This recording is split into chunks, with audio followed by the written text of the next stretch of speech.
and today I've got a discussion video with MacAdvisorUK. Hello everyone, this is TJ here from MacAdvisor. Today I'm teaming up with Dan from TheIpodTouchWorld. Some of you may know that we've teamed up before to do giveaways in the past. In this discussion video we're going to be going over the future of Apple and the future of Apple's mobile devices. Now there will be a video on MacAdvisorUK's channel, so make sure to go and check that out. It will be slightly different, but the main topics will be covered. So we've got 5 questions to cover in this video, and it will be a discussion video, but at the end of the video I would really appreciate it if you guys could leave a comment below. I'd like this video to be a forum where we could discuss future Apple products and where we think Apple will go in the future. And we've got sort of 5 questions on different things to sort of talk about, just to sort of give you our sort of insight into what we think on what's happening, where things are going and so on. So let's get started. The first question that we're going to cover is, what do you see as the future of the iPod? Now Apple do have a few different iPods in their iPod range. I'm going to be discussing the iPod Touch mainly because I feel like they're really going to push that as a mobile gaming device,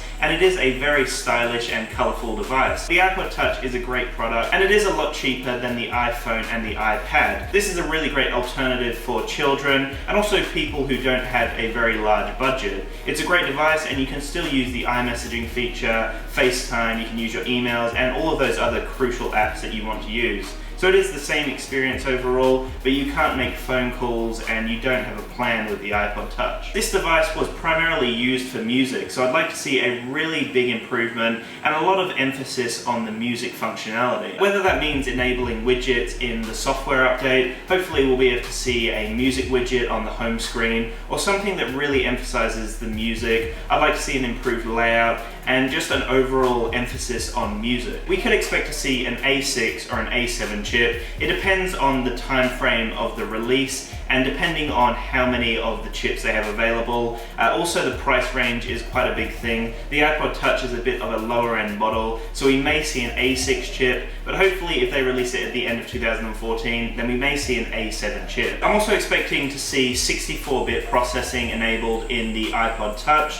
and also a larger screen. We're expecting a 5-inch screen hopefully, and that would really enhance the gameplay and the overall feel of the iPod Touch. It would improve a lot of the gaming elements. A larger screen means that the device is going to have a larger housing, so that means that they're going to put hopefully a larger battery in there, or an improved camera, or it just means there's a little bit more space for internals. Seeing as this is an entertainment device, I would really like to see them increase the storage to 128 gigabytes. That would really give you enough storage for all of your music, movies and apps, and that would be a great addition to the iPod Touch. The fingerprint scanner is Apple's latest feature to their iPhone 5S. Now we may see that in the new iPod Touch, but it's not 100%, seeing as this is a lower end model. They may just emphasize the iPhone with the fingerprint scanner and hopefully the iPad in the future generations, but I'm feeling that they're going to keep it to the iPhone and make it a very exclusive feature. And like I said, with a larger device, I would really like to see increased battery life. That's one thing that I'd love to see in the next gen devices. I would love to see improved battery life and a larger device with a really nice large screen that's a lot more durable than all of the other products on the market. Now, the iPod was very popular at some point in time, back in 2001 when it launched, and it's sort of become popular over the years, but since the introduction of the iPhone at least, and now with the iPads, the iPod has sort of taken a fall. Now certain models are still popular, like the iPod Touch, because it's essentially an iPhone but without the phone functionality. A lot of parents buy that for younger kids or for teenagers that they don't necessarily want to shell out a lot of money for an iPhone for. They think that the child's not ready yet for a phone, but they want to, you know, give them access to the games and the apps and so on, so they buy them an iPod Touch. And I think certainly in the short term the iPod Touch will continue to be successful, and obviously as they upgrade maybe the iPhone with bigger screens and that, they'll probably do the same with the iPod Touch. The other iPods I think probably don't sell as things like the iPod Nano and the iPod Shuffle. I think they're mainly for people, not exclusively, but mainly for people who like to go to the gym or exercise or work out, because they're smaller products, they're lighter, and people just want to listen to music. They don't need all the huge selection of apps. So I think again in the short term those sort of iPods, the lower end sort of iPods, will sort of tend to appeal to that sort of crowd. But I'm not sure what will happen in the future, because obviously sales will continue to decline as things like the iPhone become more popular, but maybe there's going to be a radical change in how we listen to music, because music players have been around since, you know, the Walkman and portable radios, going back even further. So maybe there's a new paradigm that's going to happen, and maybe MP3 players will fall by the wayside and something new will emerge in the way that we listen to music as technology evolves. So maybe Apple will get rid of the iPod but replace it with something completely new. I think it'd be a shame if that whole market did disappear, but obviously I understand that technology evolves. We'll obviously have to see whether something new comes along, but I think for the short term the iPod is safe. Maybe it will die off one day and be replaced either by the smartphone or maybe some new category of product. Now on to the second question, and this one is basically just going over the future of iPhone. Will there be any revolutionary changes to the hardware, software, or the overall design of the product? When we say big changes, I'm not thinking, generally we tend to get every year, not just the iPhone but other phones as well, you tend to get small incremental updates, upgraded processor, upgraded camera. They'll usually tack on a new feature, like with the 5S we have the Touch ID sensor. But will we see any huge, big, dramatic changes? Now obviously this year people are looking for a bigger screen, but I don't really see that as a huge dramatic change. I mean, the first iPhone was obviously revolutionary. It opened up a whole new category of device, and all smartphones are now, you know, along that sort of technology roadmap, and they all sort of look alike and generally have the same features. But is there some huge big change that can happen that can sort of not evolve the iPhone but sort of make it revolutionary again? I don't know. I think there probably is at some point. I think for the short term I think it's just going to continue to evolve, but I think there's something, it's not clear quite what that is, but I think there's certain things happening in technology at the moment with larger devices that we could perhaps see in smaller devices like the iPhone. And I think it will really depend what happens in the wearable technology market as well, and how these things interact with these other devices. There's also a technology, graphene, which some of you may know about, which is sort of in, you know, the research and development stage at the moment, and that will make a huge impact on things like smartphones. So that sort of technology that's years out will, I think, could be a huge game changer for things like phones. So I think for the short term we'll just see incremental updates as we have done over previous years, but I think there are sort of technologies that aren't there yet, that are sort of in the research and development stage, that will allow a radical rethinking of what we know as the smartphone, and obviously Apple will adopt that with the iPhone of course, but I don't see anything huge, majorly game changing with the iPhone, or indeed any phone, sort of in the short term. At the moment I really do love the iPhone range. I feel like the latest iPhone 5S has a really sturdy build quality, but I'd love Apple to improve the build quality a little more. Now it looks like they may be getting into liquid metal, which would be a little bit more of a durable and lighter metal, so that would really improve the durability of the overall device. I would also like to see the Apple on the back of the iPhone light up. I'd really like to see an LED light behind there to just really make the build quality look really flush, and it would give it a very classy feel. There has also been some rumors about sapphire glass being implemented into the next iPhone. Now this glass is a lot stronger, and they're guaranteeing that 90% of drops will not break the screen and not break the overall design of the product. That would cut costs on repairs, and it would be a really great selling point, having one of the most durable devices on the market. There has also been word about an improved camera, and the camera that they're discussing will hopefully be able to refocus pictures after you've taken the picture. Now that is really revolutionary stuff, and that would be another really great selling point for the next iPhone. Now with the iPhone 6, I'd really like to see them implement 128 gigabytes into their higher end model. That would really give us enough room for all of our music and media, and I think that they can finally do that now with the iPhone 6. There has also been some rumors about a larger screen on the iPhone. So they're going to implement that sapphire glass, which is going to be a lot stronger and a lot more durable. But then hopefully they're going to add a larger screen. Now we're expecting something from a 4.7 inch screen to roughly a 5.7 inch screen. It could be anywhere within there, and hopefully we're going to see a larger screen. That larger screen will give a lot more housing to the device, and again that means that they can improve the battery life, improve the internals, and it just gives them a lot more room to work around with in that little device. Hopefully we'll see a quad-core device with the 64-bit processing chip, and that may be an A7 chip or an A8. We have no idea what they're going to create yet, but it's going to be a lot faster, and we're expecting better internals as well. And also I'd love to see that NFC capability enabled in the iPhone 6. That would mean that we could communicate between devices, and also hopefully that pay-as-you-go feature will be just around the corner, where we can just pay for products as we go out down to the corner store and we just take our phone. It will allow us to just scan and pay for really cheap products at the local store. Can the iPad develop into a true laptop replacement in the future? Now obviously the iPad does replace a laptop for some people nowadays because they just need basic email or internet access. Some people may use an iPad alongside a laptop and maybe use the iPad a little bit more than they do their iPad, and use their notebook and just use their notebook for certain things. But can you actually just go out and buy an iPad as a true laptop replacement that will do everything and you won't necessarily need a laptop? Again, this is one of those things that, because we're talking about the future, is a longer term. I think yes, in the future, as the laptop starts to sell in less and less numbers and more people are buying tablets, and as the technology evolves in terms of hardware and the software, I think something like an iPad, whatever type of form factor it will be in several years' time, could be a true laptop replacement. I mean, you've got these hybrid things at the moment from Microsoft with the Surface and other things where you've got a keyboard on them, and they're trying to aim them as sort of like a laptop replacement for a lot of people. And I think you're seeing it more and more with iOS. They're taking more and more features from the Mac and building it in, and with the Mac vice versa. So I think eventually at some point in time you'll have the OS 10 and iOS, which will be very similar in terms of the features that they've got. And I think you may see some sort of device, whether it's an iPad or something else, that will actually replace the laptop. Now there are rumours that could happen this year, and maybe Apple's working on something, what's going to be this iPad Pro that's been rumoured, but it could be a new category of device, some sort of laptop iPad hybrid that will sort of change the way that we look at laptops, or that whole market. So I think there is something there that could replace the laptop, maybe in between a tablet and a laptop, or just sort of the tablet evolved to work more like a laptop.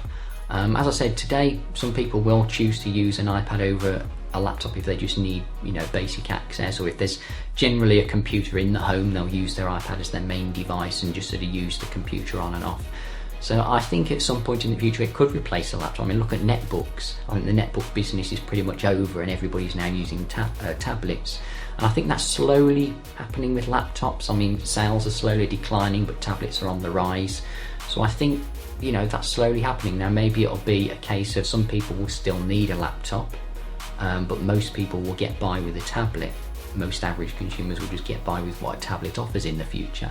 So I can see that happening, obviously, again, as I said, not in the short term, but certainly at some point in the future. There have been a lot of rumours going around about an iPad Pro. Now this is going to be a true laptop replacement. It's going to be a very thin and compact tablet, 12.9 inches in display with a very thin bezel, hopefully. There are some talks about a 2K display, so that means 2000 plus pixels of resolution on the screen. I have noticed that the Office apps have been free with a purchase of a new device. And with my iPad Air off to the side there, I got all of these Office apps for absolutely nothing. Now if they did that with the iPad Pro, then that's a perfect little laptop replacement. You'll have Word, PowerPoint, Excel, and then you'd also have GarageBand and iMovie as well. So you've got the full suite in the one package. So what we can see in terms of rumours for this device is hopefully a very large display, very thin and very lightweight. It's going to have a lot of power in this laptop replacement. By the looks of things, we may see an accompanying keyboard for the iPad Pro. The larger tablet will allow for a larger keyboard, and that keyboard should hopefully be a full-size keyboard. Now this could combat the Microsoft Surface with that fully fledged keyboard. The magnetic cover that they have created for previous iPads could be the technology that they harness here, and then hopefully it also has the fully fledged keyboard versatility. Do you think we'll see a dramatic increase in battery life for iOS? Now, we have seen dramatic increases in battery life for the Macs because they put the Haswell chips in them, and things like the MacBook Airs have had the battery life greatly increased. And it would be very interesting to see that happen with iOS, because it just seems that they're continually improving the iPhone and the iPad, putting more powerful processors in and this and that, but they always say, and we've kept the battery life the same, which is, it's great. That's a nice engineering challenge to be able to increase the power and increase things, but keep the battery life the same. But I think we've sort of got to the point now where they need to start increasing battery life. I mean, something like the iPad, got 10-hour battery life, it's great, but they really need to start, I think, moving the you know, the battery life up a bit, maybe 12-15 hours initially. It would be great if all devices could have a 24-hour battery life, and I suspect that may come at some point, but it would be nice if they could just start increasing the battery life slightly. And I think these mobile chips are supposed to be so low power, you know, in terms of how much energy they use and battery power, but they're supposed to be really powerful, and that's kind of what the Haswell chips are. So it would be nice in the next generation of A-series chips Apple produces if they could do that. I suspect that's something we will see at some point in the next couple of years as the Macs all sort of transition on that roadmap. So I think it's just a matter of time with the iOS devices. But I think with portable devices it is more important, particularly with the iPhone and the iPad, because generally you get about a day's usage out of an iPhone. I get a couple of days usage out of my iPad, depends how much I'm gaming on it. But that's certainly something that I would definitely like to see, and I suspect it is just a matter of time, and obviously one of those engineering challenges.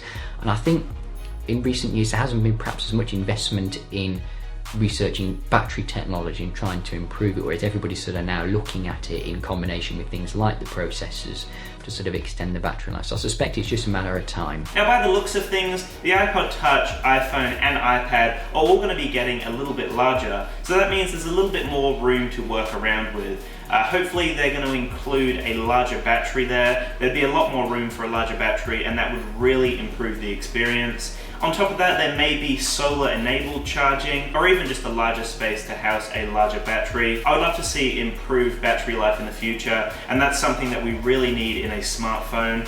Most smartphones only last a day and then you need to charge it by the night. If Apple could release the iPhone 6 with a really great battery pack on it, then that would really improve their selling point and hopefully make a very great device overall. The final question is basically just asking, will Apple stay as the #1 technology company and continue to create revolutionary products? Now, we've got the iPhone 6 coming, hopefully the iPad Pro and the iPod Touch 6th generation, and they're all going to be very exciting with hopefully some very unique features. And this is one of those things with technology companies, you tend to find that they're at their peak and then they tend to fall off slightly. You could use Microsoft as an example, or Nokia.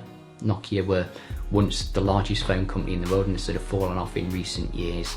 And I think it sort of gets to that point where technology companies are sort of on top of the world, and then the innovation tends to stop, and it tends to sort of plateau a little bit, and products don't sort of evolve, or they don't come up with new things. But I think that whole landscape has changed since Apple have sort of re-emerged onto the scene in sort of the late 90s, early 2000s, and we sort of had the iPod, the iPhone, the iPad, and Apple really caught the technology industry by surprise, I think, and now everybody's sort of in recent years been playing catch up to the iPhone, the iPad, and everybody is now, there's a lot of innovation I think in the technology industry with everybody trying to outdo each other, and I think that sort of changed the way that Apple will work as a company. A lot of people saying Apple will never survive without Steve Jobs, but he's not the only person that worked at Apple and he didn't do everything, contrary to belief. There are thousands of people that work at Apple, and Tim Cook himself has said that Apple are sort of laser focused on the future, and they're going to continue to produce and come out with all these new revolutionary devices. So I don't think they're just going to stop at the iPhone and the iPad and sort of sit on top of the world and slowly fall into oblivion as other companies have done in the past, because I think the technology landscape has changed and everybody is now competing with each other, trying to put out better, newer devices than the competition. So I think the whole landscape has changed, and I think Apple are going to continue to remain secretive and continue to try and put out revolutionary new products, and that seems to be what the whole company ethos is about, trying to come up with the best products, trying to create new revolutionary product categories, which we may see some of those this year. So I think they can do in the future. Now, will they perhaps become less relevant? Maybe. I mean, Apple in recent years have obviously enjoyed the success of the iPhone and the iPad, and there is some sort of perception that they're perhaps not as innovative as they used to be, but I think that is just a perception, because I think the competition has caught up in recent years and they're sort of doing things that are on par and competing directly with Apple, whereas before Apple seemed to be quite far ahead with the iPhone and the iPad. So there may be this perception, I think, in the future, because all technology companies are all sort of competing with each other and trying to put out newer devices and trying to compete more ferociously as they have done in the past. So I think Apple will continue to remain #1 for a while. Will somebody come along and replace Apple at the top as the #1 technology company in the world? Maybe. Anything can change. But I think they will stay focused on what they need to be. continue to put out, you know, the best devices, revolutionary devices and so on. I certainly don't see that changing just because Steve Jobs is no longer at the company. I think it's sort of in the company's DNA, as they've said, to continue to do that, and they will continue to do that in the future. So that's kind of it for this discussion. Hopefully that's given you some sort of insight into mine and Dan's thoughts on sort of the future and where different products are going and where the company's going as a whole. I think generally Apple products are very good. Most people will agree, most of you use Apple products themselves. And I think Apple always sort of like to amaze and surprise people with revolutionary devices. Obviously in recent years it's become less surprising because of all the leaks and the rumours and the attention that's paid to the company. We're not quite as surprised as we used to be. I think sometimes customers do expect too much from not just Apple but technology in general, and when a device comes out they're perhaps not as interested in it, but we are where we are. Customers like to be surprised, and you can't necessarily do that all the time. And it also takes several years to research and develop and come up with a new product category in a way. Like people are expecting some sort of iWatch or an Apple TV, and it takes a lot of time to sort of come up with that next big thing. You can't have that all the time, so that is something that you also have to bear in mind. One thing that has been pumping out of most companies has been wearable gadgets, and it's a massive ecosystem at the moment. I'm waiting for the iWatch and Apple's version that will hopefully be coming out this year or the beginning of next year. If all goes to plan and they've waited this long, hopefully we're going to have a really great device coming out. A lot of the other ones that I've seen haven't really nailed it 100%. If Apple can bring out the iWatch and just bring all of those features into a watch and make a really great housing on it, I'd love to see a nice build quality to it, then hopefully we can see a really nice iWatch by Apple in the future. Another thing that has been very successful over the past couple of months is iOS controllers. Now I'm expecting to see an official Apple release of an iOS controller in the future, and that would be really great. Gaming is extremely fun, but for some first-person shooting games, open world sandbox games, and just a few other genres, it's really tricky to play on a touchscreen device. A controller would be perfect, and I'd love to see a Bluetooth connectivity, a really nice build quality, very compact, and hopefully Apple will do this in the future. It'd be really great to see, and I would definitely be interested in an iOS controller. Anyway guys, that's the end of this discussion video. I really hope that you enjoyed it. Please make sure to show this video some love, make sure to share it around the world, and make sure to show that like button some loving as well. Also make sure to leave us a comment below. Contribute to the discussion, tell us what your thoughts are, what you think on some of the different topics that we've discussed. I'd love to know what you guys think of future Apple products and what you thought of this video. And finally, if you haven't already, please make sure to subscribe to both the iPodTouchWorld and MacAdvisorUK. That's the end of this video though guys, so make sure to have a great day and peace out. Thank you very much for watching, and we'll see you next time.